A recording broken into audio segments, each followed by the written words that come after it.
Hello दोस्तों, मेरे we Chaudhary आप सभी का स्पार्थ एकेडमी के यूट्यूब चैनल पे स्वागत करता हूं। दोस्तों, डे 4 वाली क्लास हम लोग दरअसल पढ़ चुके हैं और आज डे 5 की हमारी क्लास होगी और आज हम लोग देखने वाले हैं कुछ ज्योग्राफी के महत्वपूर्ण सवालों को।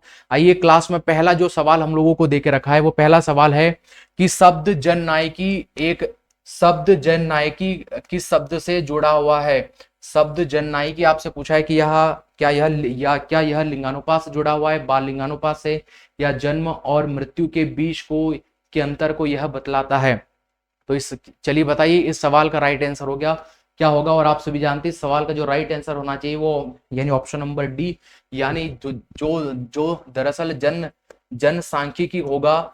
जनसांख्यिकी होगा, यह जनसांख्यिकी दरअसल जन्म और मृत्यु दर को दरअसल यहाँ पर दर्शाता है। यहाँ पर इतना याद होना चाहिए। यदि मैं लिंगानुपात की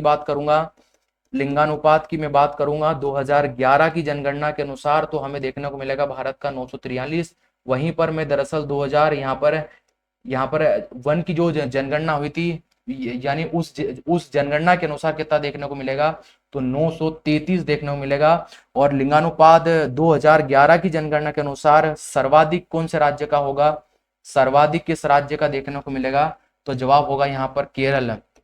केरल का देखने को मिलेगा 1000, यहाँ पर जो 1084 हम लोगों को देखने को मिलेगा। और सबसे कम किसका देखने को मिलेगा, तो जवाब होगा यहाँ पर हरियाणा स्टेट का हम लोगों को दिखाई पड़ता है। 879 हम लोगों को यहाँ पर दिखाई पड़ता है। चलिए दोस्तों, बढ़ते हैं नेक्स्ट प्रश्न की ओर। और हम लोगों को नेक्स्ट प्रश्न देख रखा है कि शिवराय की पहाड़ियां कहाँ पर स्थित है। आपको बताना है कि शिवराय की पहाड़ियां कहाँ पर स्थित है। पहला ऑप्शन आपको यहाँ पर देके रखा है तमिलनाडु, कर्नाटक, केरल और आंध्र प्रदेश। कहां पर दरअसल शिवराय की पहाड़ियां स्थित है। और सवाल का जो राइट आंसर होगा वो तमिलनाडु होगा। क्या होगा, तमिलनाडु होगा। जो तमिलनाडु राज्य है, इसी तमिलनाडु राज्य के अंदर हम लोगों को दरअसल यहाँ पर शिवराय की पहाड़ियां देखने को मिलती है। शिवराय की पहाड़ियां देखने को मिलती है। और वहीं पर दरअसल यहाँ पर एक ऑप्शन देख रखा है आंध्र प्रदेश में। ये यदि यह प्रश्न पूछा कि यहाँ पर आंध्र प्रदेश की सर्वोच्च चोटी कौन सी देखने को मिलती है, तो जवाब होगा अरमाकोंडा। अरमाकोंडा इस राज्य की सबसे ऊंची चोटी पड़ती है। केरल में एक मुख्य रूप से हमें एक श्रेणी देखने को मिलती है जिसका नाम है कार्डिमम की पहाड़ियां। कार्डिमम की जो पहाड़ियां हैं वो हम लोगों को यहाँ पर देखने को मिलती है। यदि यह प्रश्न कभी पूछ ले कि येला पर्वत कहाँ पर पड़ता है, येला पर्वत, तो येला पर्वत भी कहाँ पर पड़ेगा दोस्तों, केरल राज्य के अंदर ही येला पर्वत यहाँ पर पड़ता हुआ दिखाई देगा।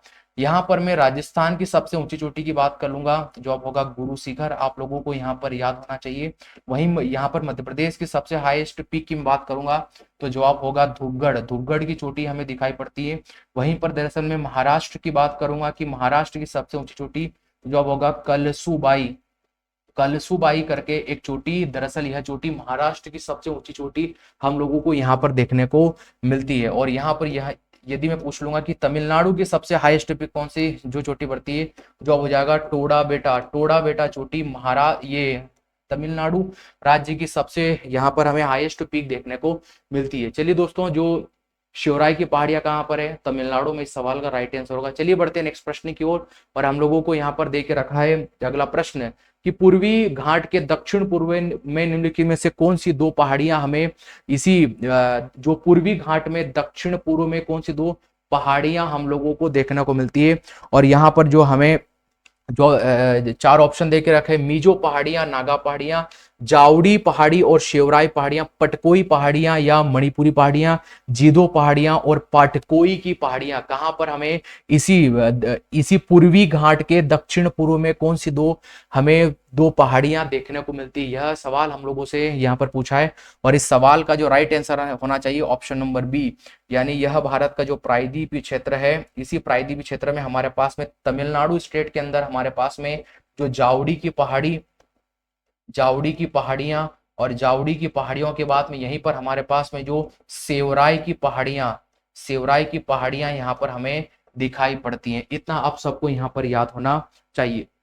मैं यदि बात कर लूंगा यहाँ पर यहाँ पर कि जो पूर्वी घाट पड़ता है, इसी पूर्वी घाट की सर्वोच्च चोटी कौन सर्वोच्च चोटी कौन सी दिखाई पड़ती है? चलिए बताइए कि भारत के जो पूर्वी घाट है, इस पूर्वी घाट की सबसे हाईएस्ट पीक कौन सी होगी? तो जवाब हो जाएगा जितगाड़ा। क्या होगा? जितगाड़ा हाईएस्ट पीक होगी। और इसी भारत के पश्चिमी घाट की सबसे हाईएस्ट पीक कौन सी होगी? तो जवाब होगा अनामुडी। क्या होगी?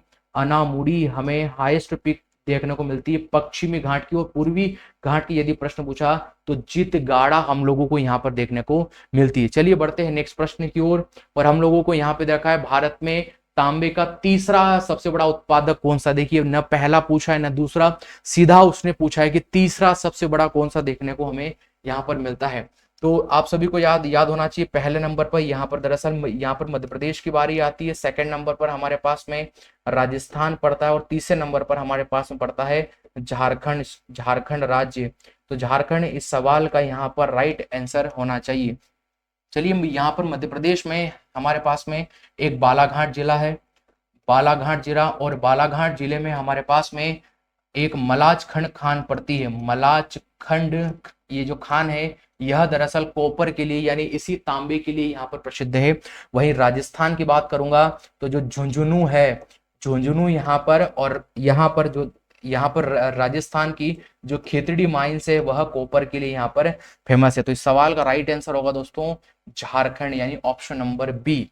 चलिए बढ़ते हैं नेक्स्ट प्रश्न की ओर। और हम लोगों को यहाँ पर देख के रखा है निम्न में से कौन सी नदी अरब सागर में जाके नहीं गिरती?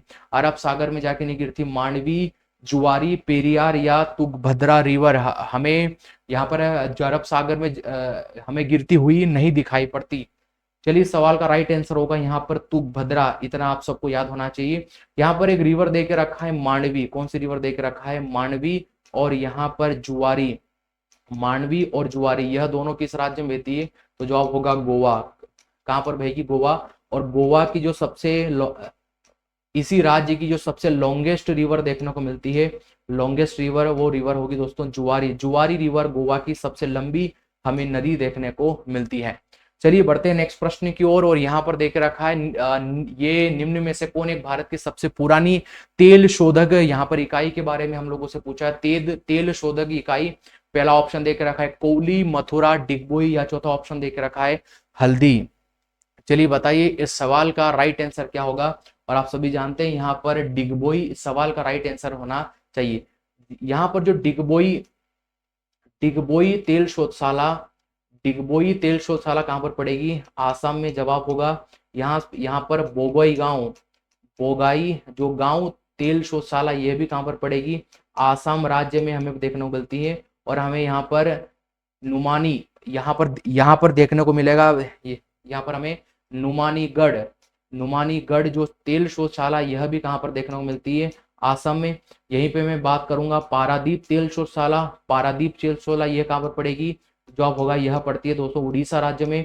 यहाँ पर एक मनाली तेल शोधशाला है, मनाली तेल शोधशाला। और ये मनाली जो तेल शोधशाला ये कहाँ पर पड़ेगी? तमिलनाडु राज्य के अंदर हम लोगों को दिखाई पड़ती है। सवाल पूछा था भारत की सबसे पुरानी तेल शोधशाला कौन सी? तो जवाब होगा यहाँ पर डिगबोई। चलिए बढ़ते हैं नेक्स्ट प्रश्न की ओर। और नेक्स्ट प्रश्न है यहाँ पर निम्नलिखित में इसकी शहर में सड़क पर चलने वाले पंजीकृत वाहनों की सर्वाधिक जनसंख्या देखने को मिलती है। यानी सड़कों के ऊपर सर्वाधिक पंजीकृत वाहन किस सिटी या किस शहर में चलते हैं? भारत के पहला ऑप्शन देके रखा है मध्य प्रदेश, कोलकाता, दिल्ली या चेन्नई। और इस सवाल का जो राइट आंसर होगा महाराष्ट्र का मुंबई। और इसी महाराष्ट्र के मुंबई में हमें सर्वाधिक पंजीकृत वाहनों की संख्या दिखाई पड़ती है। चलिए बढ़ते हैं नेक्स्ट प्रश्न की ओर। और यहाँ पर हमको लोगों को देख रखा है भारत में निम्नलिखित में से कौन से उद्योग में सबसे अधिक श्रमिक कार्य करते हैं? कौन सा वो उद्योग है? चीनी का, टेक्सटाइल मिल में, कपड़े में, जूट में, या हम लोग को देखने को मिलेगा ऑप्शन नंबर डी आयरन और स्टील में। कौन से भारत के कौन से उद्योग में सर्वाधिक श्रमिक हम लोगों को देखने को मिलते हैं? चलिए अब आपको बताना है इस सवाल का राइट आंसर क्या होगा। और आप सभी जानते होंगे इस सवाल का जो राइट आंसर होगा ऑप्शन नंबर बी यानी कपड़ा के क्षेत्र में हम लोगों को सर्वाधिक यहाँ पर श्रमिक कार्य करते हुए दिखाई पड़ते हैं। महाराष्ट्र और कर्नाटक के बीच पश्चिमी घाट को क्या कहा गया है? उसने पूछा है कि पश्चिमी घाट को क्या क्या कहा जाता है? दक्कन का पठार, नीलगिरी पर्वत, सह्याद्री, इनमें से कोई नहीं। बेहद सिंपल और सरल प्रश्न आप लोगों के सामने देख रखा है कि सवाल का राइट आंसर क्या होगा? दक्कन का पठार या फिर यहाँ पर देख रखा नीलगिरी या सह्याद्री पर्वत। और आप सभी जानते हैं इस सवाल का जो राइट आंसर होगा वो होगा यानी ऑप्शन नंबर बी, यानी यह जो प्रायद्वीपीय भारत है, इसी प्रायद्वीपीय भारत का जो ये वाला क्षेत्र है, यानी ये यहाँ पर यह पश्चिमी घाट पड़ता है, पश्चिमी घाट। और इसी पश्चिमी घाट पे यहाँ पर दरअसल हमारे यह यहाँ पर दरअसल पूर्वी घाट दिखाई पड़ता है। कौन सा घाट? पूर्वी घाट दिखाई पड़ता है। हम लोगों से पूछा है पश्चिमी घाट को क्या कहा जाता है? सह्याद्री कहा जाता है। यहाँ पर मैं बात करूंगा नीलगिरी पर्वतमाला की, नीलगिरी पर्वत की बात करूंगा, या नीलगिरी पर्वत किस प्रकार का पर्वत है यदि यह प्रश्न पूछा तो यह एक ब्लॉक पर्वत का उदाहरण है। कौन सा पर्वत का उदाहरण है? ब्लॉक पर्वत। इसकी सबसे सर्वोत्तम चोटी कौन सी पड़ती है? तो जवाब होगा यहाँ पर टोडा बेटा, टोडा बेटा इसकी हाईएस्ट पीक पड़ती है। इतना, और ये जो नीलगिरी पर्वतमाला है, नीलगिरी पर्वतमाला आप सभी जानते हैं कि यह दरअसल भारत के पूर्वी घाट, भारत के पूर्वी घाट व भारत के पश्चिमी घाट को जोड़ने का कार्य करती है। भारत के पूर्वी घाट और भारत के पश्चिमी घाट को यहाँ पर ये जोड़ने का कार्य करती है। यहाँ पर हमें याद होना चाहिए दक्कन के, यहाँ पर दक्कन का पठार दे के रखा है, या दक्कन का जो प्लेटू है, दक्कन का पठार है, मुख्य रूप से किस राज्य में देखने को मिलता है? तो जवाब होगा महाराष्ट्र स्टेट में, महाराष्ट्र में देखने को मिलता है। कौन सी मृदा, कौन सी सोइल के लिए यह प्रसिद्ध है? जवाब होगा काली मृदा के लिए यह दरअसल यहाँ पर फेमस है। और इसका यदि यहाँ पर ढाल पूछ ले कि यानी जो दक्कन का प्लेटू है इसकी ढाल पूछ ले कि इस डायरेक्शन पड़ती है, तो जवाब होगा हमें दक्षिण पूर्व में इसकी ढाल दिखाई पड़ती है।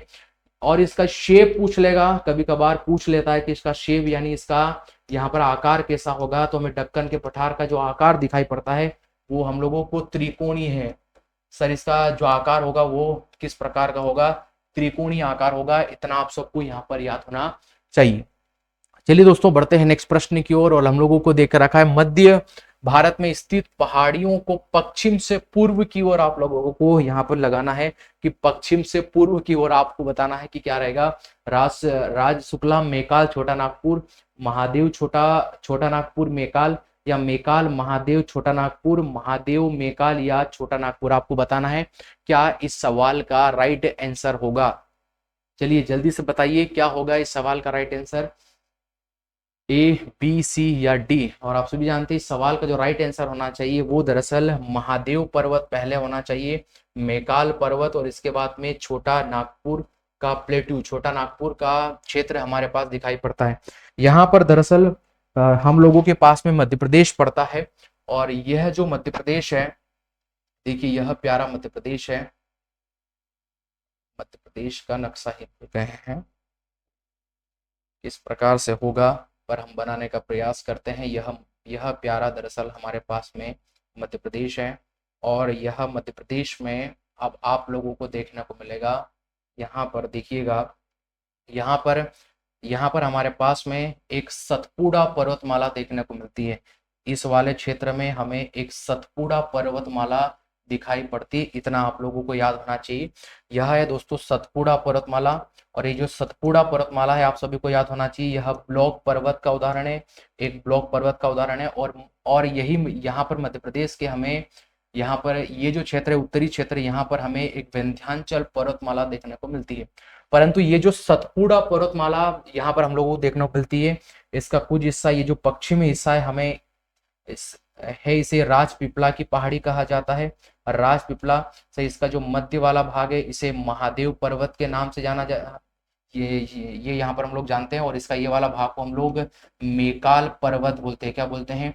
मेकाल पर्वत। और इसका अब यहाँ से लग जाता है हमारे पास में छत्तीसगढ़, और यहाँ से चालू हो जाता है हमारे पास में दरअसल छोटा नागपुर का प्लेटू, यानी छोटा नागपुर का पठार चालू हो जाता है। हमसे पूछा है कि पश्चिम से, यानी यहाँ से पश्चिम से हमें पूर्व की ओर बताना क्या पड़ेगा। पहले फर्स्ट पे पड़ता है राजपीपला की पहाड़ियां, महादेव पर्वत, मेकाल पर्वत, या चौथे नंबर पर पड़ेगा छोटा नागपुर का प्लेट्यू। तो यहाँ पर हमारे पास में राजपीपला तो हमारे पास में ऑप्शन में दे के नहीं रखा है, इसलिए फिर हम लोग जाएंगे महादेव, मेकाल और छोटा नागपुर के प्लेट्यू की ओर। आप लोगों को समझ में आ रहा होगा यहाँ पर। चलिए बढ़ते हैं नेक्स्ट प्रश्न की ओर, जो हम लोगों को यहाँ पर देख रहा है, विश्व में सर्वाधिक वर्षा वाला स्थान माउसीराम कहाँ पर स्थित, कौन सी पहाड़ी पर स्थित है, इतना हम लोगों से पूछा है। अब यहाँ पर पहला ऑप्शन दे के रखा है हमारे पास में खांसी hills, Mishmi hills, Patkai hills, या हमारे पास में राजमहल हिल्स। चलो यहाँ पर जल्दी से आपको बताना है कि क्या इस सवाल का राइट आंसर होगा। विश्व का जो सर्वाधिक जहां पर रेनफॉल होता है माउसीम राम, यह कहां पर पड़ता है?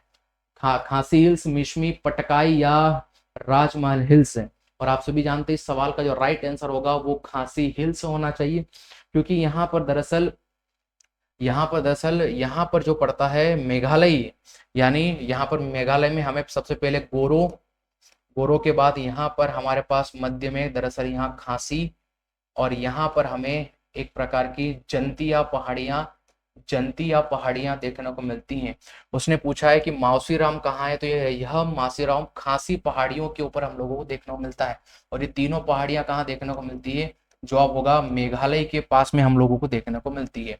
यहाँ पर हमारे पास में एक मिशमी हिल्स दे के रखा है, और ये जो मिशमी हिल्स है, ये मिशमी हिल्स कौन से राज्य में पड़ेगी? जवाब होगा यहाँ पर अरुणाचल प्रदेश में यह मिशमी हिल्स यहाँ पर पाई जाती है। फिर इसके बाद में पटकाई हिल्स हम लोगों को देख रखा है। यह जो पटकाई हिल्स है, और पटकाई हिल्स यहाँ पर दरअसल जवाब होगा अरुणाचल प्रदेश, और यहाँ पर अरुणाचल प्रदेश के साथ में नागालैंड, और नागालैंड के साथ यहाँ पर हमारे पड़ोसी देश म्यांमार के साथ, म्यांमार की सीमा पर यह स्थित है। इतना आपको याद होना चाहिए। यानी यहाँ पर यह जो पटकाई हिल्स है यह म्यांमार की सीमा पर पड़ती, इतना आपको याद होना चाहिए। और वहीं पर राजमहल की पहाड़ियां हैं, और राजमहल जो हिल्स की पहाड़ियां हैं, यह राजमहल की पहाड़ियां दरअसल हम लोगों को झारखंड राज्य में दिखाई पड़ती हैं। दोस्तों यहाँ पर अति महत्वपूर्ण सवाल है, आप लोगों को यहाँ पर याद होना चाहिए। चलिए बढ़ते हैं नेक्स्ट प्रश्न की ओर। हम लोगों को देख रहा है चंबल, हिंडन और टोंस जो यहाँ पर रिवर किस नदी की सहायक नदियां देखने को मिलती है? बेहद सरल प्रश्न है। किसकी सहायक देखने को मिलती है? यमुना, महानदी, कावेरी, ताप्ती। आपको बताना है किसकी सहायक पड़ेगी, और इसका राइट आंसर होगा यह तीनों यमुना की हमें सहायक दिखाई पड़ती।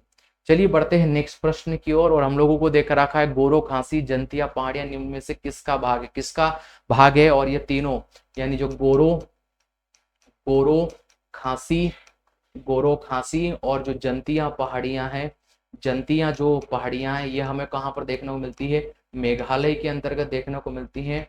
और मुख्य रूप से पूछा किसका भाग है? यह हिमालय का भाग है, दक्कन का पठार या शिवालिक, या हमें यहाँ पर उत्तरी मैदान का हमें भाग दिखाई पड़ता है? इस सवाल का राइट आंसर होगा यह ऑप्शन नंबर है, यानी ये तीनों पहाड़ियां हमें यहाँ पर हिमालय का भाग देखने को मिलती है। चलिए अगला प्रश्न यहाँ पर देख रखा है कि तंबाकू खेती के लिए मिट्टी में समृद्ध क्या होना चाहिए? तो यदि तंबाकू की मिट्टी को फार्मर के द्वारा की जाती है तो उसके लिए क्या उपयुक्त होना चाहिए? शांत चित्र यहाँ पर द्रव, जैविक सामग्री, नाइट्रोजन या पोटास। क्या सर्वाधिक मात्रा उस सोइल यानी उस मिट्टी में होना चाहिए? सवाल का जो राइट आंसर होगा वो पोटाश की मात्रा दरअसल हम लोगों के पास में सर्वाधिक यहाँ पर होना चाहिए। हमारे पास में अगला प्रश्न दे के रखे हैं कि यहाँ पर निम्नलिखित में से कौन सी रिवर के ऊपर जोग वाटरफॉल हम लोगों को यहाँ पर देखने को मिलता है? आप लोगों को बताना है कि यह जोग वाटरफॉल हमारे पास में किस राज्य में हमें कौन सी रिवर के अंदर के ये रिवर के ऊपर हम लोगों को दिखाई पड़ता है? और इस सवाल का जो राइट आंसर होगा कि जो जोग वाटरफॉल होगा, जोग यहाँ पर जो वाटरफॉल होगा ये कहाँ पर दिखाई पड़ता है? यह शरावती नदी के ऊपर है। कहाँ पर है? शरावती नदी के ऊपर हम लोगों को दिखाई पड़ता है। यहाँ पर यदि मैं प्रश्न पूछ लूंगा कि जो दुग्ध धारा वाटरफॉल, दुग्ध धारा और दुग्ध धारा के दांत, यहाँ पर सहस्त्र धारा, कौन सा वाटरफॉल? सहस्त्र धारा, और सहस्त्र धारा के साथ यहाँ पर एक कपिल धारा वाटरफॉल, कपिल धारा वाटरफॉल, ये तीनों ही जो वाटरफॉल है कहाँ पर देखने को मिलते हैं? जवाब होगा यहाँ पर हमें ये तीनों ही मध्य प्रदेश में यहाँ पर देखने को मिलते हैं। वहीं यदि यह प्रश्न पूछेगा कि चुलिया और एक भील घाट वाटरफॉल, यह दोनों कहां पर देखने को मिलेगी? तो जवाब होगा दोस्तों राजस्थान में देखने को मिलते हैं। और वहीं पर हमारे पास में एक पाइकारा वाटरफॉल कहां पर देखने को मिलेगा? और यह पाइकारा वाटरफॉल हम लोगों को तमिलनाडु के अंदर हम लोगों को यह देखने को मिलता है। इतना आप सबको याद होना चाहिए। वहीं महत्वपूर्ण रूप से यदि मैं केरल की बात करूंगा, केरल में हमें तो पाल रूवी वाटरफॉल हम लोगों को केरल के अंदर दिखाई पड़ता है। ये सभी वाटरफॉल आप लोगों को यहाँ पर याद होना चाहिए। चलिए दोस्तों, बढ़ते हैं नेक्स्ट प्रश्न की ओर। और हम लोगों को दे के रखा है 2011 की जनगणना के अनुसार किस धार्मिक समूह में सर्वाधिक साक्षरता रही। किसकी हमें साक्षरता देखने को मिली? यहाँ पर ईसाई, जैन, यहाँ पर हिंदू, सिख या जैन में किसकी सर्वाधिक हम लोगों को जनसंख्या यहाँ पर साक्षरता दर दिखाई पड़ती? इतना आप लोगों से पूछा है। इसका बिल्कुल राइट आंसर होगा कि दोस्तों जो जैनिज्म की संख्या है, यह जैनिज्म की संख्या हमें सर्वाधिक साक्षरता जनसंख्या देखने को मिली। और यदि यहाँ पर 2011 की जनगणना के अनुसार यदि वह जनसंख्या का यदि प्रतिशत यदि पूछ लेगा तो पहले नंबर पड़ेगा दोस्तों हिंदू की जनसंख्या, जो होगी दोस्तों 79.80% होगी। यहाँ पर दूसरे नंबर पर होंगे मुस्लिम की जनसंख्या, और इनकी जनसंख्या कितनी होगी? 14 यहाँ पर 2-3% दिखाई पड़ते हैं। और तीसरे नंबर पर हमें यहाँ पर क्रिश्चियन की जनसंख्या देखने को मिलती है, और यह हमें 2.30% देखने को मिलती है। और चौथे नंबर पर हमारे पास सिखों का जनसंख्या के मामले में हमें प्रतिशत यहाँ पर देखने को मिलता है, और यहाँ पर कितना प्रतिशत? 1.72% दिखाई पड़ता है। इसके बाद हमारे पास हमें फिफ्थ नंबर पर यहाँ पर भारत में बौद्ध की जो संख्या देखने को मिलती है 0.70% और छठे नंबर पर जो हमें जैन की संख्या देखने को मिलती है 0.37%। और ये आंकड़े सभी 2011 की जनगणना के अनुसार है। इतना आप सबको यहाँ पर याद होना चाहिए। चलिए बढ़ते नेक्स्ट प्रश्न की ओर। यदि ग्रीनविच में दोपहर के 12 बजे हुए हैं तो आपको बताना है कि इस ग्रीनविच वेधशाला से यदि कोई 30 डिग्री कहाँ पर पूर्व में है तो वहां पर क्या समय हुआ होगा। दोस्तों ये कोई ऐसा फैक्ट वाला क्वेश्चन नहीं कि आपने इस फैक्ट को रट लिया कि जीएमटी लाइन पर 12 बजे है और आपको 30 डिग्री पूर्व में बोल दिया गया, आप उसका समय नहीं बता सकते। दोस्तों आप सभी जानते हैं कि यहाँ पर हमारे पास में ग्लोब है, और यहीं पर ग्लोब पे हमारे पास में जो सीधी रेखा है उन लोगों को हम लोग देशांतर रेखाएं, देशांतर लाइन बोलते हैं। मान लीजिएगा ये हमारी पृथ्वी है, और इसी पृथ्वी पर यहाँ पर दो हमें पोल दिखाई पड़ते हैं। एक यहाँ पर दरअसल हमारे पास में नॉर्थ पोल होगा, और यहीं पर हमारे पास में एक साउथ पोल दिखाई देगा। कौन सा पोल दिखाई देगा? साउथ पोल दिखाई देगा। और इसी नॉर्थ पोल, इसी साउथ पोल को ज्वाइन करने वाली यही लाइंस को हम लोग क्या बोलते हैं? दरअसल इन लाइन को बोलते हैं हम लोग देशांतर लाइन। कौन से लाइन बोलते हैं? ये देशांतर लाइन। और यहाँ पर मान लीजिएगा इसी ग्लोब को यदि हम लोग पूरा ओपन कर दें तो यह कुछ इस प्रकार से हम लोगों को यहाँ पर दिखाई देगा। इस प्रकार से पूरी ग्लोब की श्रृंखला हम लोगों को दिखाई देगी। और यहीं पर एक लाइंस को, जो कि दरअसल ग्रीनविच वेधशाला के पास में है, ग्रीनविच वेधशाला जो कि हमें ब्रिटेन में, ये कहाँ पर स्थित है दोस्तों? ब्रिटेन में। यहाँ पर हमारे इसी लाइंस को दरअसल इसी ग्रीनविच वेधशाला से जो यहाँ पर 0 डिग्री देशांतर लाइन पास आउट हुई है, इसी देशांतर लाइन को हम लोगों ने क्या नाम दे दिया? इसी ग्रीनविच वेधशाला से जो देशांतर लाइन पास आउट हुई है इसको हम लोगों ने 0 डिग्री ये यहाँ पर देशांतर लाइन यहाँ पर नाम दिया है। अब यहाँ पर मेन प्रॉब्लम यहाँ पर है, इस ग्रीनविच वेधशाला से ये टोटल देशांतर लाइन की संख्या कितनी होगी? टोटल जो ग्लोब पर देशांतर लाइन होगी दोस्तों उनकी संख्या कितनी होगी? 360 होगी। अब ये जो 0 डिग्री है, इस 0 डिग्री के यदि कोई पूर्व में हो, यहाँ पर कोई देश स्थित है तो वह उस देश को हम लोग बोलेंगे पूर्वी ये देशांतर, और यहाँ पर इसके पश्चिम में है तो हम लोग बोलेंगे उसे पश्चिमी देशांतर देश। अब यहाँ पर बात होगी कि ये जो देशांतर लाइन होती है, यह देशांतर लाइन का मुख्य काम क्या होता है? तो जवाब होगा कि यह समय का निर्धारण करती है। क्या यह क्या करेगी? समय का निर्धारण यहाँ पर तय करेगी। इतना आप लोगों को याद होना चाहिए।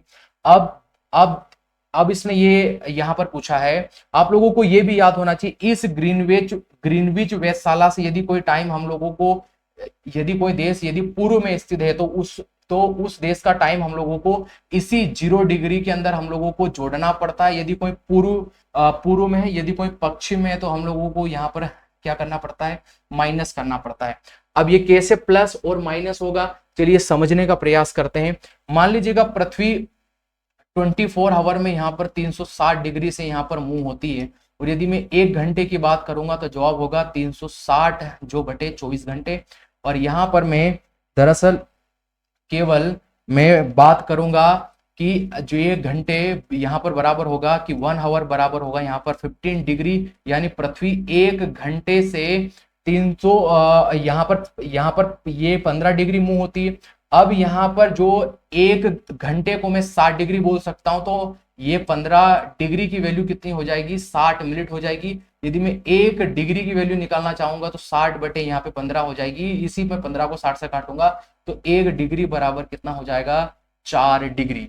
यानी दोस्तों इसी देशांतर लाइन से यदि हम लोग 1 डिग्री पीछे जाएंगे तो हम लोग 4 डिग्री से आगे पीछे हो रहे हैं 4 मिनट से। यदि मैं मान लीजिएगा यह दरअसल 79 डिग्री देशांतर लाइन है और मैं यहाँ पर 80 डिग्री देशांतर लाइन पे चला जाऊंगा, यानी मैं यदि यह पूर्व में जाऊंगा तो मैं 4 मिनट यहाँ पर आगे जा चुका हूं।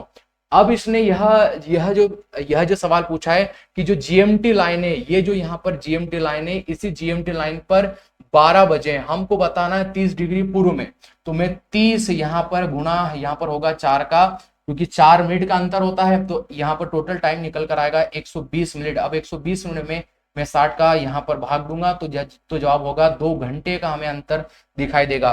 और यहाँ पर 30 डिग्री पूर्व की बात हुई थी, तो 30 डिग्री पूर्व की बात होगी तो मैं ये जो 12 बजे का समय है, मैं इसी 12 में 2 घंटे जोड़ दूंगा, समय होगा दोस्तों 2 बजे। कितना होगा, 2 बजे होगा। इतना आप सबको यहाँ पर याद होना चाहिए। चलिए दोस्तों बढ़ते हैं नेक्स्ट प्रश्न की ओर, और हम लोगों को नेक्स्ट प्रश्न दे के रखा है यहाँ पर, विदर्भ एक प्रादेशिक नाम है, वह भारत में पड़ता है। कहां पर पड़ता है कि वह किसका अंग है, महाराष्ट्र का, मध्य प्रदेश का, या वह किस राज्य, इन चारों ऑप्शन में से, यानी यह जो विदर्भ क्षेत्र है यह किसका भाग पड़ता है, आप लोगों को याद होना चाहिए। इस सवाल का राइट आंसर होगा ऑप्शन नंबर बी, यानी विदर्भ क्षेत्र दोस्तों महाराष्ट्र का भाग है।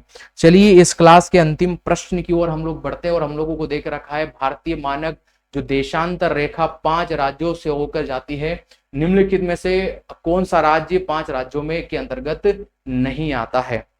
यानी अभी हम लोगों ने जो दोस्तों देशांतर लाइन हम लोग पढ़ के आए हैं, ये जो देशांतर रेखा है, यह जो देशांतर रेखा है, यह जो देशांतर रेखा पड़ती है भारत में कौन सी भारत में यदि ये 0 डिग्री देशांतर लाइन है तो भारत का जो मानक समय है, भारत का मानक जो समय है वो 82.5 डिग्री पूर्वी देशांतर से निर्धारित किया गया। कहां से, 82.5 डिग्री पूर्वी ये देशांतर से निर्धारित किया गया, इतना आपको याद होना चाहिए। अब ये जो 82.5 डिग्री पूर्वी देशांतर लाइन है, यह पूछा है भारत के कौन से राज्य से नहीं गुजरती है। पहला ऑप्शन है आंध्र प्रदेश, उड़ीसा, बिहार या छत्तीसगढ़। क्या इस सवाल का राइट आंसर होगा, तो दो यहाँ पर राइट आंसर होना चाहिए बिहार, क्योंकि यह जो लाइन है दोस्तों पहला राज्य यूपी पड़ता है जिससे पास आउट होकर थे, फिर यहाँ पर मध्य प्रदेश पड़ता है, यहाँ पे छत्तीसगढ़ पड़ता है, यहाँ पर उड़ीसा पड़ता है, और उड़ीसा के बाद यहाँ पर कौन सा पड़ेगा, दरअसल आंध्र प्रदेश पड़ेगा। यह पांचों ही यहाँ पर राज्य दिखाई पड़ते हैं, बिहार नहीं। यानी इस सवाल का जो राइट आंसर होगा ऑप्शन नंबर सी, यानी बिहार इस सवाल का राइट आंसर होगा। अभी एक प्रश्न और बचा हुआ है हमारे पास में, फागपुई किस राज्य की सबसे ऊंची चोटी पड़ती है, आपको बताना है।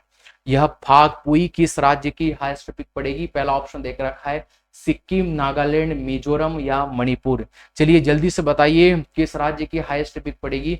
यहाँ पर याद होना चाहिए कि ये जो मणिपुर है, मणिपुर की हाईएस्ट पीक आपके सामने क्या पड़ेगी, आपको याद होना चाहिए, तो माउंट तेनुप। क्या जवाब होगा, माउंट तेनुपू इसकी हाईएस्ट पीक पड़ती है। वहीं मैं बात करूंगा मिजोरम की, कहाँ की बात करूंगा, मिजोरम की बात करूंगा, तो मिजोरम की हाईएस्ट पीक हमें जो चोटी दिखाई पड़ती है उसका तो सर उसका नाम होगा फोगपुई। कौन सी होगी, फोगपुई इसकी हाईएस्ट पीक हम लोगों को दिखाई पड़ेगी। यहाँ पर मैं बात करूंगा कि यहाँ पर एक राज्य देके रखा है सिक्किम, सिक्किम की हाईएस्ट पीक क्या होगी। चलिए अब आपको बताना है सिक्किम की हाईएस्ट पीक क्या होगी, आपको बताना है।